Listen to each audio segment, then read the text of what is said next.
jigéen boo ko tuumaalee dañ lay duma yàlla nee na wallazina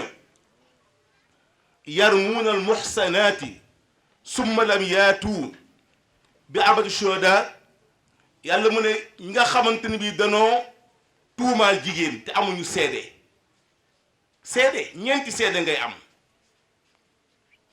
diw day njaaloo ñu la luy sa seede ngay nanga am ñeenti seede bii seede xëye Mali bii seede xëye Gambi bii seede xëye Fuuta bii seede xëye Waalo ñoom ñépp ñu duggandoo ci néeg bi xoolal dugg ci néeg bi seen waa ji ak ndaw si lislaamay wax de nga seen waa ji di seq ak moom sa bët may la seede boobu la yàlla nangu waaye bu seede boobu amul rek nga ne jigéen njaaloo kan nga dañ lay duma oustaz kon jigéen yàllaa ko teral te kat ku ne jigéen njaaloo kan nga sa seede wérul sa ilimaan wérul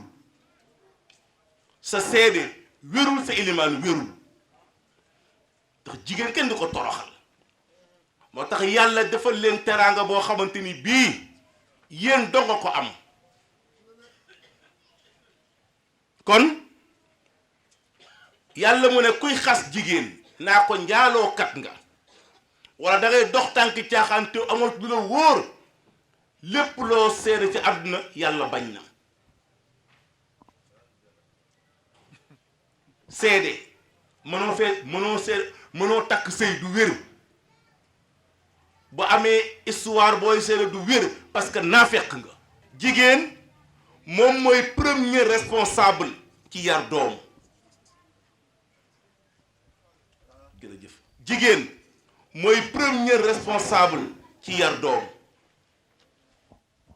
loo tax góor du ëmb xam nga nit la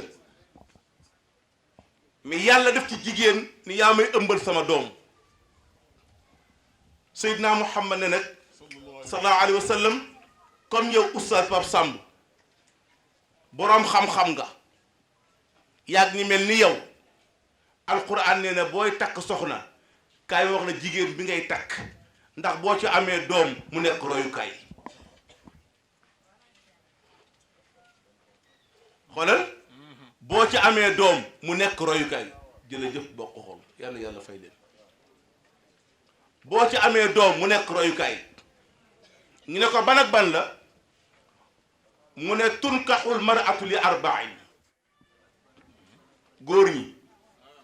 yàlla mu ne boo bëggee doom ju baax doom joo xamante ni fu mu taxaw ñu xam ne doomu duur fa taxaw doom joo xamante ni du nekk agresseur doom joo xam ni du dëkke mooy yàlla ak naan sàngara alxuraan nee na ñeent jigéen a ngi nii koo ci gis takkal